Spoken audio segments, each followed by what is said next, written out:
Hi. In quantum mechanics, the most important quantity related with a system is the wave function. So, if you try to solve some problem, something in quantum mechanics or using tools of quantum mechanics, the first thing that we need is the wave function. And we have some idea regarding wave function. We have seen in the previous videos, wave function has no physical interpretation. So this idea that we have already seen, the psi has no physical significance. Okay, psi has no physical significance because if psi had physical significance, it will have positive and negative values. Psi, if it is a wave function will have positive and negative value. And if you are using the wave function to talk about the probability we know it cannot be negative. There is no negative probability. So the wave function it cannot have a direct physical significance. But we have seen, we saw the modulus of psi square. If you take the modulus of psi square, that is proportional to the probability of finding the body at a particular place at a particular time. Okay. So modulus of psi square, that is proportional to the probability of finding the body at a particular place at a particular time. So this was how we interpreted the wave function. Okay. So modulus psi square, which is a positive quantity, it is proportional to the probability of finding the body at a particular place and at a particular time. So psi is normally a complex quantity. So the psi that we see, that is going to be a complex quantity, and for a complex quantity we know it will have the real part and the imaginary part. So psi is a complex quantity, that is a plus ib. A is the real part and b is the imaginary part. And if you take the conjugate, the complex conjugate, that will be equal to a minus ib. So psi, a plus ib, psi conjugate, a minus ib. So we take modulus psi square. We take modulus psi square. So that is psi conjugate psi. Okay, that is equal to a square minus ib square. Okay. A plus ib into a minus ib, that is equal to a square minus ib square, that is equal to a square plus b square. And this modulus psi square, that is psi star psi, this is always a positive real quantity.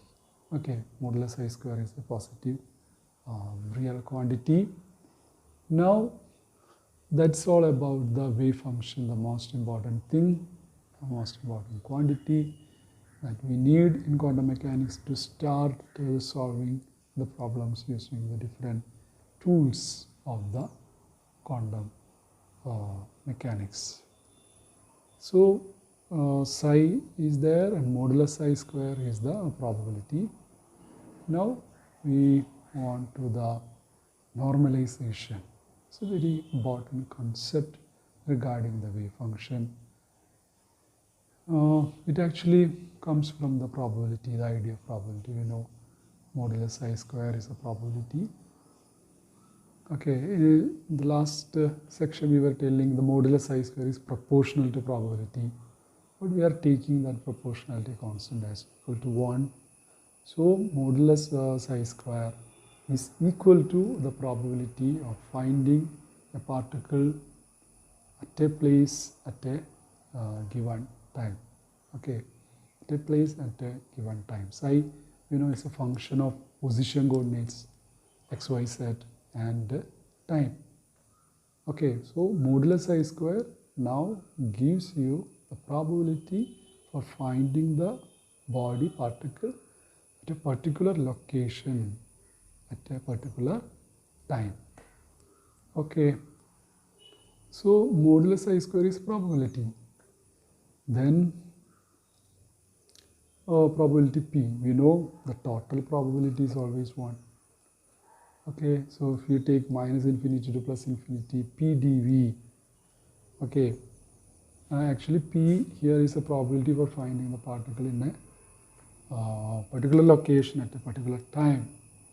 So this is minus infinity to plus infinity modulus I square dV, that is equal to 1, the total probability equal to 1. The thing is the particle exists somewhere at all times. Okay, particle will be somewhere from minus infinity to plus infinity. That means we are taking the entire space minus infinity to plus infinity. So particle will be somewhere. If the particle exists, it will be somewhere at all times. Okay, it will be somewhere. So minus infinity to plus infinity modulus I square dV, that will be equal to 1. The total probability is 1. And a wave function which satisfies above equation, that is said to be normalized. So an important property, a wave function should satisfy, wave function of a particle, wave function of a system should satisfy is this normalization probability, because particle exists somewhere. Okay, so this is equal to 1 minus infinity to plus infinity modulus I square dV. dV is the whole element, small whole element, and you are integrating over the entire space, and that will be equal to 1. Okay, and such a wave function, a normalizable wave function, is used in all problems that we are going to see. Now, suppose that minus infinity to plus infinity modulus I square dV is 0. What that means is the particle does not exist. Okay, because you are taking the total probability and it is 0, that means the particle does not exist. Okay, now another thing that we need for a calculation is suppose a particle is moving in x direction only. So the wave function is a function of x. Now the probability of finding the particle in between x1 and x2, 2 points x1 and x2. Okay, px1, x2, that means the probability of finding the particle between x1 and x2, that is given by integral x1 to x2 psi square dx. That's quite clear. Okay, psi square, that gives the probability, and you have the particle to be found between 2 points, not infinity, minus infinity and plus infinity. It is between 2 points x1 and x2, that is integral x1 to x2 modulus psi square dx. Okay, so all these equations come from the idea of the probability connecting the wave function, or rather the modulus I square with the probability. So next we are going to look at well-behaved wave functions, good wave functions. Okay, what are good wave functions or well-behaved wave functions? Certain properties have to be satisfied. Okay, 3 properties are there. If these 3 properties a wave function satisfy, then we say it is a well-behaved wave functions that we can use. Okay, so if you have a problem with you and you want to solve that problem using quantum mechanics, you first look for the wave function. Okay, and you can have wave function, different wave functions for a particle you might have, but you can choose only that wave function which is well behaved, which behaves well. Okay, because only those wave functions will yield physically meaningful results when used in calculations. So if we are using wave functions, well-behaved wave functions, only if the wave functions are well-behaved, satisfying certain properties, that will yield physically meaningful results when used in calculations. Okay, so what are the behavior that we expect from a well-behaved wave function? First one, psi must be continuous and single-valued everywhere. Okay, psi must be continuous. There should not be discontinuity. You have seen discontinuity in functions. So psi must be continuous and single-valued everywhere. Okay, and then dou psi dou x, dou psi dou y, dou psi dou z. First order derivatives, the partial derivatives, they must be continuous and single-valued. So psi must be single-valued and continuous. The first order derivatives also must be continuous and single-valued everywhere. The third property, psi must be normalizable.